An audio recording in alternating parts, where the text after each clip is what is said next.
So we just got to confirm to us that not only are we getting Winnie the Pooh Blood and Honey 2 this year, not only are we getting Bambi, not only are we getting Pinocchio, and I assume a bunch of other creatures, we're getting the poohverse. The Avengers-like culmination of all of these killer fairy tale creatures coming together. And I have a lot of thoughts on that. I was actually astonished to see how really kind of easy I was on Winnie the Pooh last year. Not that I really would take back my review or anything. I still think that there's a lot in the right conditions that you can enjoy about that movie. I think if you enjoy schlocky kind of slasher stuff, straight to DVD, low budget horror movies, you can enjoy it. I enjoyed it. It's kind of in its own dumb way. But now everything seems to be expanding. Can it work? Will it work? That's kind of the big question of today. And to be honest, I think that it really depends on one thing. And that's if the creator's heart is really in it. Bryce Waterfield is the name of the director who did the first Winnie the Pooh Blood and Honey. He's doing the sequel, and I assume he's doing this one. I think what really matters at the end of the day is if his heart is really in it and he wants to make entertaining movies. No one wants to make a bad movie. I don't think that anyone's trying to actually make a bad movie, but it still happens, and it's kind of your motivation that really matters in this. And I will say that it seems like he's taken a lot of the criticism to the first movie to heart. It seems like he's elevating his craft. He has more of a budget this time, and he's using it to good effect. He's trying to make the effects better, the gore better, the story better, the acting better. Seems like he's genuinely taking a stab at making this better. And if it continues to get better, I think that the fans will come. I also think that this could be very successful on kind of a cult level. This will definitely gain a cult following the more that it continues. And if they do the work to be entertaining and fun and engaging stories and actually be twists on these fairy tales, that's the best course of action, and that will do wonders for the franchise. I'm actually pretty excited for Winnie the Pooh Blood and Honey 2. It looks like a good amount of an escalation from the first movie. The effects look great, and it seems like they're focusing more on Christopher Robin, that twist on the fairy tale, and that revenge story of Winnie the Pooh and the rest of his friends taking the fight to Christopher Robin. That was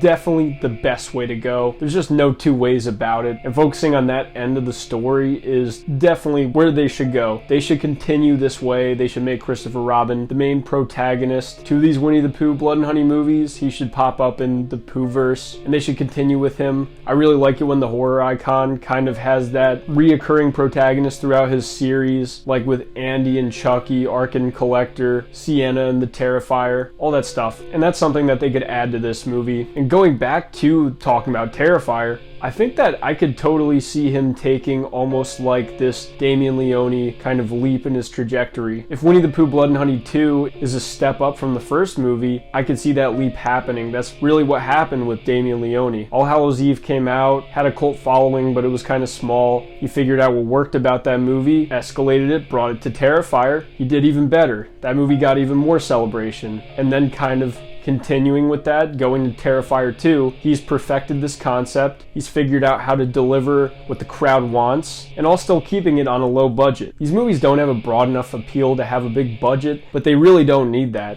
They could keep it small but still make these great, fun, exciting kind of horror movies that I would have been obsessed with if I was 12 years old. Because I think that I see those kernels of greatness. I saw them in the first movie. You can kind of see these ideas that if they were developed out more, could be great, could be fun. And if they really perfect it this time, the sky's the limit, and I think that they could make this work. They have to make those other individual projects work first. That's definitely a big contingent on actually caring about this poohverse. But as far as it goes, I'm excited to see what they do. At the very least, I'm curious to see what happens. Let me know what you guys think in the comment section. I'd love to hear. GM Light, have a good one.